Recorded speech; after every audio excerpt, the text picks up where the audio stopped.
Alright, what's good, y'all? Welcome back to the channel. Like, share, subscribe, comment, IG, TikTok, bottom of the video. I'm just gonna hop right into it. So today, like I said, shit to me looking a little different just because, my MacBook went on me. So camera and shit, all that, it's kind of fucking up with the mobile version of CapCut. So we just gonna go back to the old fashioned. But today we will be talking about Drake and his lawsuit against UMG. So give you a quick rundown before I give you the update. Obviously, if you didn't know, Drake originally filed his lawsuit. He filed his lawsuit against UMG, Spotify, and iHeartMedia on three forms of defamation, harassment, and illegal business practices. So pretty much the defamation and harassment part has basically been thrown out. Niggas not even talking about that anymore.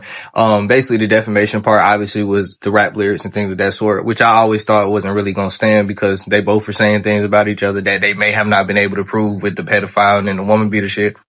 But the harassment was kind of, if you hadn't seen recently, if you hadn't seen like soon after the beef, somebody was shot or like a security was shot on Drake premises and things of that sort. And they also, on Not Like Us, album artwork, it was a picture of Drake's house. So that's sort of harassment, but that really didn't stand up. As far as the legal business practices go, we know that first, Spotify and him basically, they settled their lawsuit. Nobody, gave anybody no money, but it was just kind of like no harm, no foul. We both gonna let it go.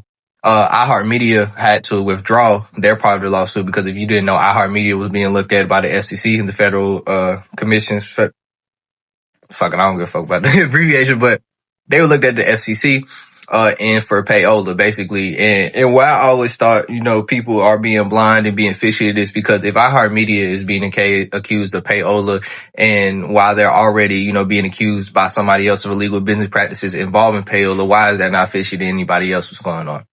So, what we here to talk about today, we're here to talk about Kojo Asamoah. I hope I'm saying it right. I'm gonna just call him Kojo. But if you didn't know, so we don't know exactly what Kojo's ties to Kendrick Lamar is exactly because he's really not listed as his manager, but we just do know have some type of thing. There is some tie there between him and Kendrick Lamar.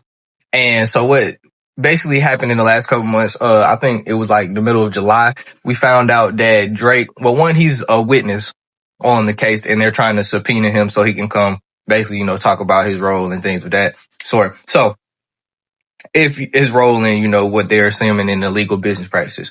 But like I said, it came out, like I said, middle of July that Drake had hired private investigators to basically come and, subpoena Kojo, but Kojo has been ducking them for however long, which I also, for people who I get it's hot to hate on Drake and things of that sort. But if you are being a realist and really looking at this, a lot of this shit is fishy. iHeartMedia is getting, gotten looked at by the FCC for exactly what Drake is talking about them. And then on top of that, you are avoiding getting a subpoena. If you did nothing wrong illegally, why are you avoiding getting a subpoena so bad? So like I said, it came out, hiring private investigators. He spent at that time at $75K. He probably spent even more because it's a month later. So he probably definitely is diving into a couple $100,000 at this point trying to subpoena this guy.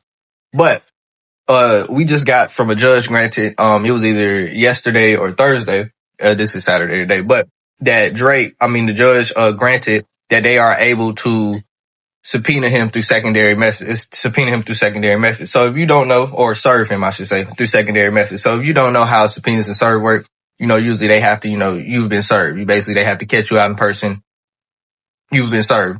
So they have allowed them now because obviously we don't know how long Drake's been actually private investigating this. We just know how long, here we go, this shit.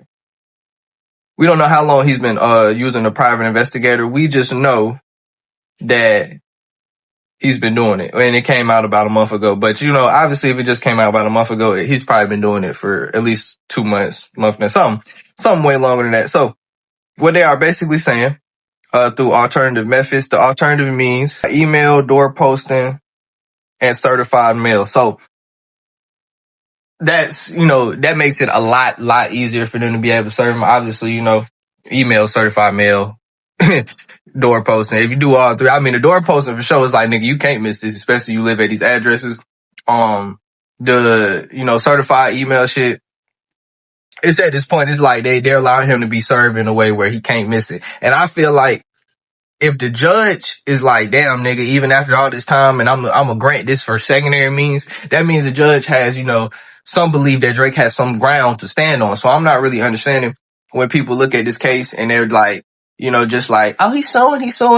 Obviously, with all these things going through and the fact that this lawsuit is still a thing and that Drake is gaining some kind of ground, there has to be some type of business practices that's going on that we're not talking about.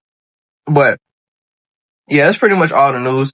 Like I said, I'm definitely interested in, how this case plays out. I'm definitely interested in how, Drake fights the man, I guess you could say, but it's definitely interesting. I don't think we've never seen nothing like this. So that's why I'm interested in it. But that's all I got to say though. Like, share, subscribe, comment. IG, TikTok, about the bill, and we out.